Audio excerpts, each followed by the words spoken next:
Hi, Ron Siliko here. I want to talk today about a concept or a thought that I hear all the time in this year and season of elections. It's a thought that really perturbs me, and it's when people say if you vote for third party, you're throwing your vote away. It's really a vote for someone else. Boy, does that anger me. The whole point of having a third party is choices.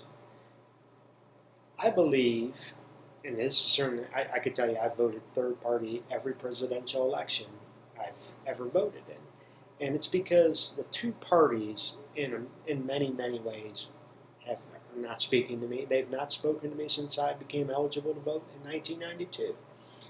They don't speak to me because they just give lip service to the major, major issues.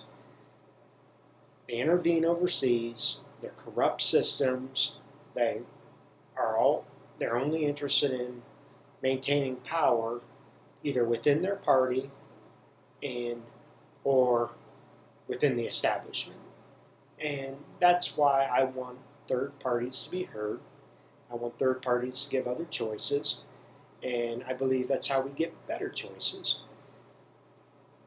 Regardless of people's feelings on candidates one way or the other, the vast majority of people that I talk to and I hear about and read about feel very disenchanted with the Republican candidate for president and the Democratic candidate for president for sometimes the same reasons, for sometimes for different reasons.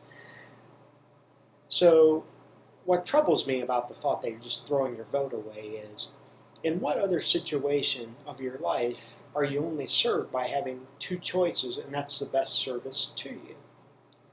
Competition makes everything better. It brings costs down, it satisfies customer needs better, it allows more choices to be heard, it allows more individualization, and it allows more empowerment of people.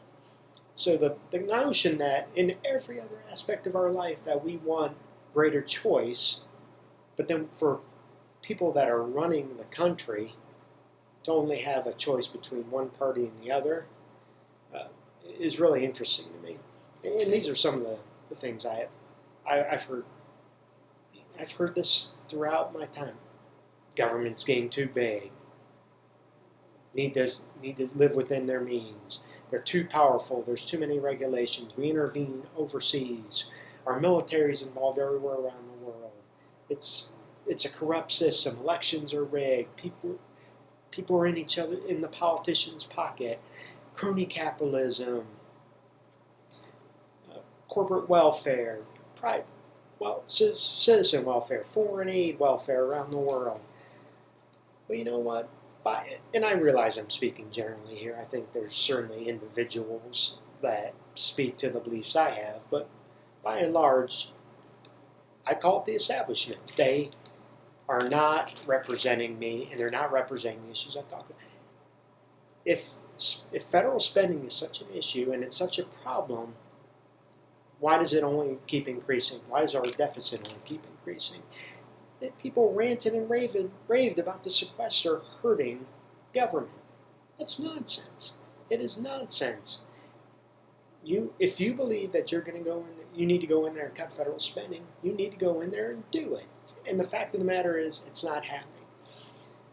This very feeling that I have about government not doing what they say and not representing the things that they talk about in their talking points and getting too big and being involved in all aspects of life, that speaks to the rise of Donald Trump.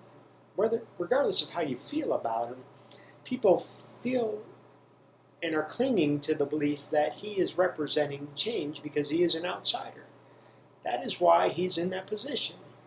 You've got, and Hillary Clinton, I believe, is one of the most corrupt candidates ever to run for office. There has never been, in the history of the United States, a presidential candidate running who's been subject of multiple FBI investigations. And we have that today. And there's a lot of evidence of collusion, whether it's trying to silence people speaking out against the Clintons or trying to bring to light the corrupt behavior, to the collusion of rigging the nomination process, to the media involvement, on and on and on. Our government intervention socially in our daily lives, regulations, militarily trying to be everywhere around the world, fighting around the world. We truly have a political class that thinks that they have the power to do whatever they want and no one is going to hold them accountable. That bothers me. And while I'm not saying a third-party candidate will be better or worse, I'm not saying Trump would be better or worse, but I am all for giving outsiders a shot at this point. The establishment is not speaking to me. They continue to do whatever they want and don't feel like they are going to be held accountable, and they don't care. They are going to do whatever they want and do whatever they need to serve the interests of the people. They're serving themselves. And all they're interested in is clinging to their power through regulations, through power of the purse, through rhetoric, through being involved overseas. And this has to stop. And the only way that we can move the needle is to have a large third-party influence that demonstrates that people are willing to show that we're not going to take these two choices. We want other choices. We want other options. We want other actions taken. So if you want to move the needle away from the establishment, that's really what I'm talking about here, is I want the establishment out. Term limits are another discussion. I want the establishment out. I'm sick and tired of the Clintons. I'm sick and tired of the establishment. They, by and large, operate the same way and only have rhetoric that is slightly different in a lot of cases. So if you want to move the needle, vote third party. It's not throwing your vote away. It's worth double because you're not voting for either the Republican or the Democrat, and that's why it's worth double. They're counting on the people that vote to vote for one party or the other. That's why I believe voting for a third-party candidate is worth double. So if you want continued government intervention and big government and regulations, and all, that's not my thing, but if you want to have more government involvement, vote for Jill Stein and the Green Party. Those are the things that she's talking about doing. So if you think government is the best solution for everything and the government needs to be involved and they have the best interests of the people, vote for Jill Stein. If you're someone that believes in smaller government, talking about fiscal responsibility, reducing military intervention overseas, improving freedom and liberty, vote for Gary Johnson from the Libertarian Party.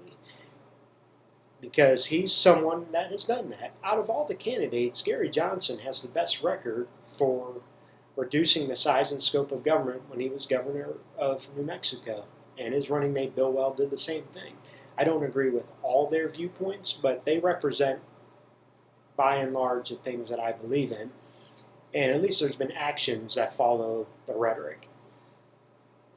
So don't feel like you're throwing your vote away. That's nonsense for people to say that. It's worth 2 times the amount that it is voting for one candidate or the other, because it's sending a clear message that if you believe voting makes a difference, it's worth double, and it's sending a message that you're not going to tolerate getting only 2 choices from the establishment. And by and large, most people feel like the Republican and Democratic candidates are not very presidential. Thank you for watching, and I hope you consider that if you are someone who is undecided about not sure if you want to vote Republican or Democrat, consider voting third party, because I do believe it really is worth double the vote. Thank you for watching. Have a great day.